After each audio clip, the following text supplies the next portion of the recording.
بسم الله السلام عليكم ورحمة الله وبركاته kusoo dhawaada akhyaaray duruusteennii taxanaha ahayd ee ku saabsanayd barashada culuumta buxuusta cashirkeena maanta wuxuu ku saabsan yahay aqoonada ikhtiyaar kitaab qaybteeda labaad ee tasfiyada qayb tasfiyadaan gelina marka majmuucada waa ka soo baxnay tasfiya markaa u baahan tahay macnaheeda waxa waaye kitaabka u baahan tahay xaraf ka mid ah ama kelmad ka mid ah ayaa taqaanaa inta kale way kaa maqan tahay ama waxaa rabtaa in lagu kala reebo oo hadhowti kutubtan tirada badan magacyadan aadan koobi karin aysan ku imaanin marka qayb ka mid ah masalan minhaaj oo kale ka soo qabo kitaabka minhaaj qortid minhaaj wuxuu keenaa dhammaan kutubta ee ku jirta kelmadda minhaaj keliya ayuu ku keenaa ama hore ha uga jirto ama al ha raacsanaato ama biduuni al ha ahaato minhaaj ayuu ku keenaa tira ahaantoodana waa 29 meeshaan ka arkaysaa meeshaan kore ka muuqataa waa 29 kitaab oo minhaaj ay ku qoran tahay marka haddii aa u baahan tahay faa'iidadeeda waxaa ka mid ah tasfiyada mid ka mid ah raayid keliya ku leedahay naskh almajmuuca kullaha ayaa leedahay hadhowti waarkaa tegeysaa ayaa meeshaana maaragtay nambar aad samaysanaysaa bes yaa ku leedahay marka wax allaala waxay kelmadda minhaaj ay ku jirto marka si fudud aa kusoo qaadatay faa'iidada waxaa kaloo ka mid ah haddii kitaabka aadan garanaynin xarafka uu ka bilaabanayo masalan ama xarafka uu ka bilaabanayo keliya taqaanaa cafwan xarafka kitaabka uu ka bilaabanayo keliya ayaa taqaanaa maxaa samaynaysaa zaay oo kale kasoo qabo zaay walyakun zaay azuhd kutubta macnaha za ka bilaabanayso xarfu zaay oo dhammaystiran oo ku keena macnaha marka maxay ku kala duwan tahay xaraf matalan miim leh xaraf kasta kitaab kastoo ka bilaabanayo xarafka miim ayuu ku keenaa meeshaan alif ba ta ilaa ya laga gaaro waayo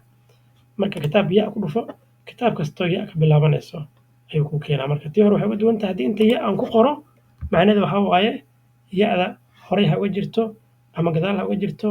ama dhexda ha ku jirto meel kastoo ya ku jirto ku keenaa kitaabka magaciisa ama haddii xarfahan mid ka mid ah ku dhufatid walyaku masalan cayn oo kale kasoo qabo macnaheedu waxaa waaye awal xarf fi ismi alkitaab waxaa waaye أو أول حرف في اسم الكتاب waxay noqonaysaa caynkay noqonaysaa marka saasaa ogaanaysaa hadhowti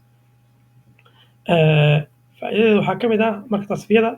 in kitaabkii uu ku kala reebayo kutubtaas kale oo ziyaadada ka ah oo ku magaca ah ama majmuucaadkii kala baahsanaa inuu kusoo koobayo meesha marka sida muuqata qismi kitaabka waa kana kan waa idhaar iyo ikhfaa intaas ayaa iyada ugu muhiimsan faa'iidadaasay leedahay kadib waxaa u gudbaynaa qaybta kale loo saabiq saabiq maxay tahay macnaheeda kutubtii aa horay u furtay yaa ayaad ka helaysaa meeshaan liiskoodii kutubta u dambeyso aa furtay ayaa ka helaysaa masalan faa'iidadeeda maxay tahay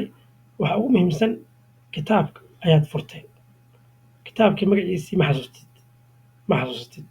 xaraf ka mida ma xasuustid marka tartiib meeshaan imanaysa saabiq kitaabada u dambeyso aa furtay ayuu inta kugu keenaa meeshaan liiska waa kana majmuuc sharx almuhadab muqni almuxtaaj saxiix albukhaari saxiix muslim وهكذا القاموس المحيط meeqa nambar ayaa lii ogol yahay kitaabadii u dambeeyey meequu i xasuusin karaa ugu badnaan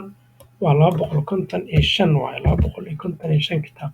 haddii inta 20 ama 25 ay kugu qoran tahay meeshaan hoose oo qismigan ka hooseysa hadday 20 kugu qoran tahay waxaad samayn kartaa intaa ka ziyaadinaysaa ilaa waxaa gaarsiinaysaa 255 kitaab ayuu ku xasuusinaa oo ah kutubtii u dambeysay ee aad furtay hadda waa ziyaadinaa ziyaadaan ku wadaa 200 hadda maraa waa kaa waxaa lagu ogol yahay ugu badnaan 255 kitaab 255 kitaab markii aad furtid 256aad midka ah wuxuu samaynaa kii u dambeeyo bixina khad ka bixinaa marka kaasuu ka dhigaa 255 tirada ku buuxina faa'iidada waxaa ka mid ah kitaabka markaa furto kitaabka dhabar keliga dhahna masalan wuxuu ku geynaa meeshii u dambeysay ee aad maraysay xadiidkaas aan maraynay markii u dambeysay aan baarno kitaabkaas aan furno marka kitaabkan markii u dambeysay la furo meeshii aan maraysay safxadii kuu furnada kuu furaa faa'iidadeeda waxaa waaye haddii korontada kaa tagto ama shaamilada si ku talagal ahayn aad oga baxdid ama gacantii kaga dhacda kitaabka aa xirtid magaceeda xasuusanin markii u dambeysay meeshii aa maraysay ayuu ku keenaa saasaan u fur saabiq dheh kitaabka matalan qaamuus ulmuxiit dhabar keliga dhexe safxadaasaa maraynay safxada 447 mawduuc meeshaasaa maraynay mawducaani wa rajul marka faa'iidadaas uu leeyahay saabiqa arday badan way moog yihiin saabiqa safxadii aa maraysay iyo xogtii oo dhammaystiran kuu keenaa aan dib u laabano waxaa kaloo meeshaan aan ku laabanaynaa oo ka mid ah meeshaan inta waxaa samaynaysaa xad kitaab khaas ah kitaabka rabto aa dooranaysaa qaa'imadaana ka bixinaysaa qaa'imadan oo saabiqa ah ayaa ka bixinaysaa waa kaas waaye ugu midigta u jira afarta xabo bidixda jirta midka midig jira waa midka ugu midigeeye kan ku xiga waxay tahay qaa'imadoo dhan faaruq ka dhig qaa'imadoo dhan iyo banneey waa kala garanaysaa macnaheeda kutubtii u dambeysay almaftuuxa saabiqan waxa waaye uu kala garanaa kanna waa idhaar daaqat alkitaab iyo ikhfaa inuu macnaha wuxuu ka kitaabka macluumaadkiisa yaa macluumaat alkitaab uu furaa marna wuu kaa qarinaa kanna waa taqaanaan bidaaqat alkitaab oo hore usoo marna waa meesha waxaa ka muuqata kitaabka isagoo PDF ah ayaa la helaa oo mutawafir ah oo ku jira shaamilada PDF waa kana ku dhufo suura waxaa la helaa الكتاب يمكن ربطه بنسخة مصورة اضغط هنا لتحميلها من موقع البرنامج وشاملة موقع هذا aad ka helaysaa kitaabka kanoo kale hadda aan ku dhufanno kulli kutubtan kanoo kale hadda xaashiyada tusaawiga ma lahan PDF kanaa fiirina alqaamuus ulmuxiit isna ma lahan saxiix albukhaari wuu leeyahay waa kaas PDF calaamada PDF-ka qaybtan u sarreysa majmuucaad waa kaas kan tasfiya kanna waa saabiq qaybtan u sarreysa oo meeshan ku taalla waa taqriir inaad ka heshid ee kutubta kugu jirta shaamiladaada raayad keligaa ku leedahay taqriir alkutub تقرير بالكتب حسب المجموعات وتقرير بالكتب حسب المجموعات تقرير بالكتب حسب الحروف كم مجموعات كواية كتب العقيدة كتب الفرق والردود كتب الحديث وهكذا مركا ومعناه هي كتاب كجرو حسب المجموعات وكون إذا منها مع التفاصيل شوذي حسب الحروف أيضا احنا وقتنا مع التفاصيل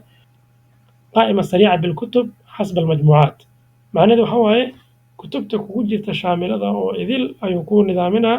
xasba almajmuucaat ayuu kugu nidaaminaa laakiin tafaasiil ma raacsana marka waxaan kasoo gudubnay inaan majmuucaadka aan furi karno kitaabada tasfiya aan ku furan karno saabiqna aan ka heli karno qaa'imooyinkii u dambeeyey ee aan furno intaas ayaa ugu muhiimsan cashirkeena maanta wassalaamu calaykum waraxmatullaahi wabarakaatu